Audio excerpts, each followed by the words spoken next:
Hello friends, welcome to Basic Agriculture. If you are coming to my channel for the first time, then don't forget to hit the subscribe button. So let's move to the video. In this video, we are going to see about the entomologist cropwise pest list, and I am going to cover the topic of pest of groundnut in this video. So I have already told you I am going to list out the number of insects which are present in the groundnut. So first one is the name of the insect, as well as the scientific name is the next one, and the family is third column, and the fourth one is order. So after that, after seeing the pest list of the groundnut, now we can able to move for the different pest. So we can able to categorize each and every pest. So first I am going to tell you about the red hairy caterpillar, where the scientific name is Amsacta albistrica, as well as Amsacta muri, where the family is Archetidae and the order Lepidoptera. So while seeing about the symptoms, the major thing we must need to know of the symptom of red hairy caterpillar is defoliation of the crop, so which used to eat all the leaves and leave the main stem alone. So it was one of the major pests in groundnut, and for its identification, the larva is said to be hairy caterpillar with a reddish brown color. So it was the major identification for this red hairy caterpillar. You can even able to identify them with its name. And the adult is the moth with the white wings, and the forewings are which is said to be brownish streak all over yellow, as well as hind wings with the white black markings. But to identify the adult of Mori species, the forewing is used to have a reddish streak along with the anterior margin and head. So these are the classification between the two types of red hairy caterpillar present in groundnut. So while seeing about the biology, so the major biology in adults we must need to know is the female used to lay 800 eggs in a batch of few to hundreds. And while seeing about the characteristics of egg, they use it to be round yellowish white and laid on the under surface of the plants in all parts, and the egg period is around 3 to 4 days. And while seeing about the symptom, I have already told you it is a major defoliation process. And while seeing about the defoliation characteristics, they are young one are said to be a gregarious feeders, so which used to devast one field and march from one to another. The appearance of the field used to be look like the field is said to be grazed by the cattle. Appearance is shown in the field, so which used to have been a major pest in the olden days, and which used to march from one field to another.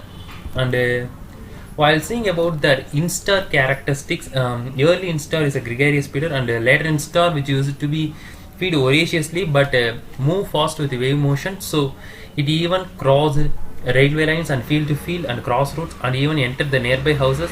So which was even a pandemic one in some other foreign countries. And during daytime they rest in shady places and molt around 10 times, and the larval period is around 30 days. So while seeing about the pupal diapause, they use it to have in a pupal diapause stage up to an year. So they also use it to adjust its life cycle based on rainfall as well as cropping season in that area. And so the major management we can able to go is summer plowing, as well as intercrop with castor for each every 5 to 6 rows of groundnut, and also place vegetative traps in the field to prevent the migration of grown-up larvae, and installation of light trap to identify as well as monitor the presence of RHC red hairy caterpillars.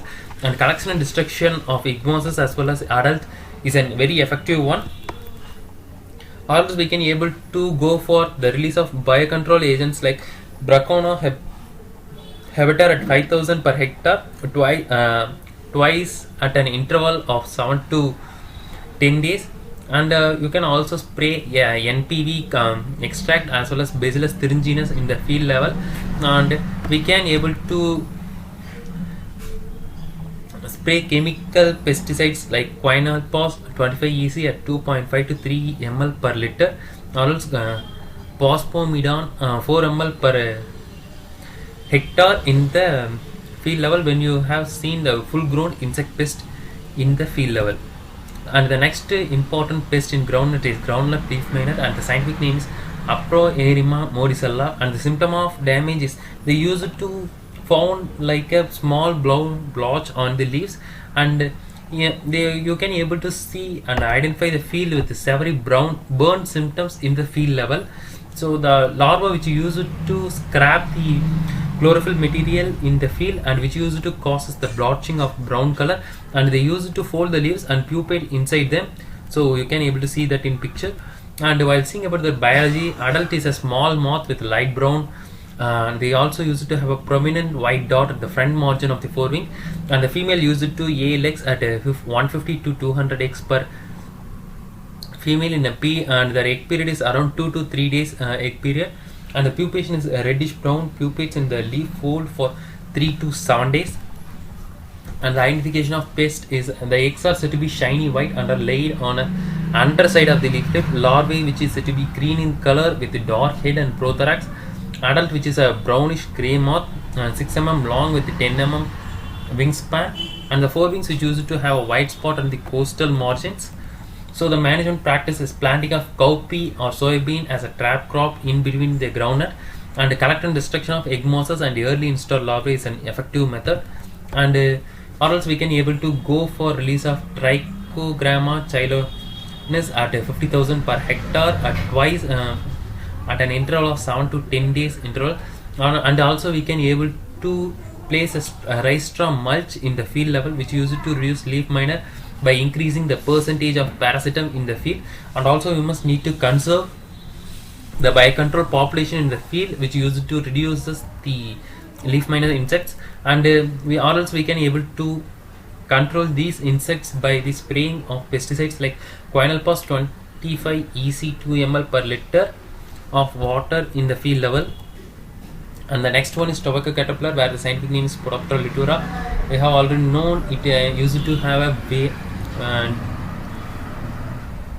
wide variety of host species. And while saying about their symptoms, it used to freshly hatch larvae is a gregarious feeder, and scrapping of chlorophyll soon disperse.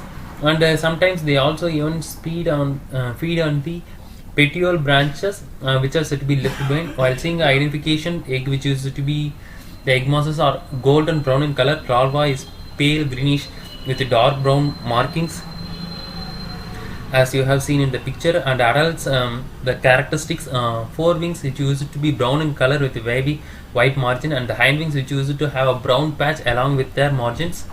So the management is deep summer plowing, as well as you can able to place sunflower which can be act as a bird perch in the groundnut field, and install light trap to monitor these insects. Also you can able to use pheromone traps to attract the insect at 12 per hectare to monitor moth populations. And the collection of egg mosses and early installed larvae from the trap crop is an effective method for controlling these Podoptera litura.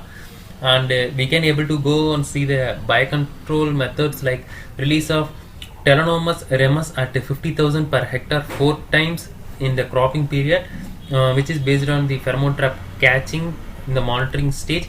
Or else you can able to spray NPV at 25 LE at 1 kilogram per hectare. So where the large number of egg masses and yearly install are noticed, or else we can able to release Trichogramma chiloensis at 50,000 per hectare at an interval of twice with a 7 to 10 days interval based on the pheromone trap observations. And we can also go for the chemical pesticide spray of methylparathion 2% dust at 20 kg per hectare, or spraying of Monocrotopus 36 SL or Quinalpos at 25 EZ at 1500 ml per hectare. Also we can able to use poison baits with Monocrotopus 36 or carbonyl rice jaggery, which can be used to control the grown up larvae in the field levels. And the next one is gram pod borer, where the scientific name is Helicoverpa amigera. It is also used to have a wide range of host species, and the symptom is a larva used to feed on the foliage and prefers flowers and bud, so which used to reduce the major yield in the field level. And the eggs is said to be spherical in shape with a creamy white in color, and the larva which used to have a variation of greenish to brown. Pupa, which is said to be brown in color and occurs in soil, leaf, pods, as well as in crop debris too. So these are the pictures of Helicoverpa amigera, where the adult which is used to be light pale brownish yellowish stunt moth, and the forewings used to be olive green to pale brown color, and the hind wings are pale smoky white with broad blackish brown outer margins. And the next one is jewel beetle, where the scientific name is Sphaenoptera and the symptom of damage wilting of plants in patches. The major problem is the grub, so which used to burrow into the stem and close the soil surface and kills the whole plant is a major problem. And while seeing about the identification, larva, which is a slow mover and having globular head and elongated dorsoventral flattened body, and the adult, which is said to be shiny beetle, which is 10 mm long and 3 mm wide. And the management for these beetles are deploughing in summer, and also you can able to use well decomposed organic manures and conserve natural predators like braconids, dragonfly, trichograminids, and NPV in the field level. Or else we can able to move for chemical pesticides like carbofuran granules at 2.25 kg per hectare at the planting row can be effective prophylactic measure in for the jewel beetle. So these are the pictures of the jewel beetle. And the next one is pod borer, and the scientific name is Anisolabius tali, and the symptom of damage where the young pods used to bore and plug out the excreta and sand particles or discolored pupils, and the pods without kernel are the basic symptoms of pod borer. And we can able to identify the pest by the nymph, which used to be found in early stages, white in early stages, and later which used to turns brown. And adult is a dark brown to black color moth with forceps like caudal cerci with the long leg joints. So we can able to see the crop damage by both nymph and adult, which used to go into the tender developing pods and feed on the seeds. And infested prawns are prone to fungal infections, so we can able to see those infections. So these are the pictures of the pod borer. And the next important pest is termites. So the scientific name is Odontotermus species, and the symptom of damage where the termites used to penetrate and hollow out the taproot and stem that kills the plant. So it also removes the soft scorky tissue between the veins of the pods, causing scarification. So I have shown the pictures of scarification in this picture. So but scarified pods are most susceptible to infestations like Aspergillus fungi, so which leads to the secondary infections, so which can able to cause aflatoxin presence in these pods. So the identification of pest is the termites are endemic in red and sandy soil, and also the social insects. So we can able to see them as a plant, as the nest is found near the field. These are the pictures of termite infestation as well as termite in their colony. And while the management is digging of the termitaria and destruction of the queen is the most important termite management we must be able to do in the field level. And we must need to harvest the groundnut as soon as they mature, and early removal of the produce from the field will reduce the chance of termite damage from the pods, and also make the clean cultivation in the field level. And destruction of tidbits and termite nest and queen is an effective one. And we can also apply chlorpyrifos 20 EZ or lindane at 1.3% to control termites, and dust chlorpyrifos at a 30 to 40 kg per hectare in soil before sowing in endemic areas.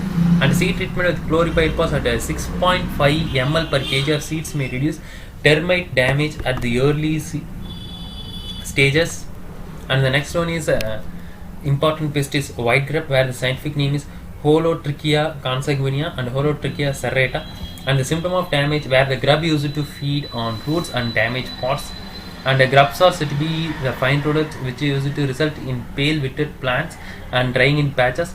So the identification of pests where the eggs are said to be white and most around. Larva is said to be she-shaped one, which is where they are translucent and white, yellowish in green color. Adult, which used to be a dark brown beetle, and which used to emerge out of the soil within 3 to 4 days on the onset of rain in the fields. So these are the pictures of the white grubs as well as their adults. And the next one is aphids, where the Apis craquivora, and the symptom of damage which used to act as a vector for peanut stripe virus, and which used to, and also groundnut rosette virus complex. So they do not cause most of the symptoms directly to the groundnut, but they act as a vector, which is a most danger. And also the its symptom also used to cause a honeydew secretion on the leaves, so which used to act as a sooty mold, cause a secondary infection like sooty mold, and form a black coating on the peanuts, which is a groundnut. And identification of the insect, the nymphs and adults are reduced to brown colored cornicles in the abdomen. So the management is timely sowing as well as application of neem seed kernel extract to control the sucking pest in the field level, and conserve the biocontrol agents like flower bugs, praying mantids, and green lacewing in the field level. And as the final one, we can able to go for the dusting of Malathion dust at 1 kg per hectare would be effective for controlling aphids. And the next one is jacids. So these are said to be having a V-shaped typical symptom. So they inject toxins resulting in the whitening of veins, so which used to cause a V-shaped typical leaf color in the insects. And they use heavily attack on yellow and green, give a scorchy appearance. So we can able to see this as hopper burn in the groundnut field. So the identification of pest is adult is elongate, active, and wedge-shaped green insect. So you can able to identify that in picture. So the management is timely sowing and crop rotation with non-host insects. And we can also go for intercrop with the pale millet, so which can able to avoid the incidence of these insects. And we can able to go for spraying dimethylate 30 EC at 650 ml per hectare, or monocrotopus at 36 WAC formulation at 600 ml per hectare in 600 liter of water. And the next one is thrips, where the scientific name is Streptothrips dorsalis, and the symptom of damage where they use it to cause severe infestation of stunted plants by the instance of thrips, so which use it to suck the nutrient materials from the plant. And the identification of these pests are nymphs, which are said to be yellowish, and adults are dark colored with fringed wings in the margin. So the major symptom for another variety of thrips is they use it to transmit peanut bud necrosis virus, which is the dangerous one. So which you can able to lead for the loss of whole crop period in the cropping season. And the identification, nymph is yellowish one, and the adults are dark colored with fringed wings. So the management is the application of monocrotopos at 36 WSC 600 ml per hectare, and spraying per acre monocrotopos at 320 ml mixed with neem oil 1 liter and 1 kg of soap powder mixed in 200 liter of water twice at an interval of 10 days interval. And the next one is groundnut pod borer, where the scientific name is Anacasia ipsis, and the symptom of damage where the larva used to bore into the termite buds and shoot and tip of the stem is an, so which used to reduce the yield loss. And while saying about the identification of pest, larva which is to be chocolate brown in color with 10 to 15 mm long, and the management is application of neem oil at 3% concentration, or else we can able to move for the application of leaf vertex notchi leaf extract at 5% is effective for this groundnut bud borer. And also we can able to release parasitoids like Brachynia species, which can causes parasitum up to 24% of the larvae. So I have given the lecture notes in description, so comment about the video and join us in the Instagram page which is in the description. So if you like the video, like it and share it to your friends, and subscribe to BS Agriculture and hit the bell icon to get regular updates. So thanks for watching the video. I'll catch up in next videos.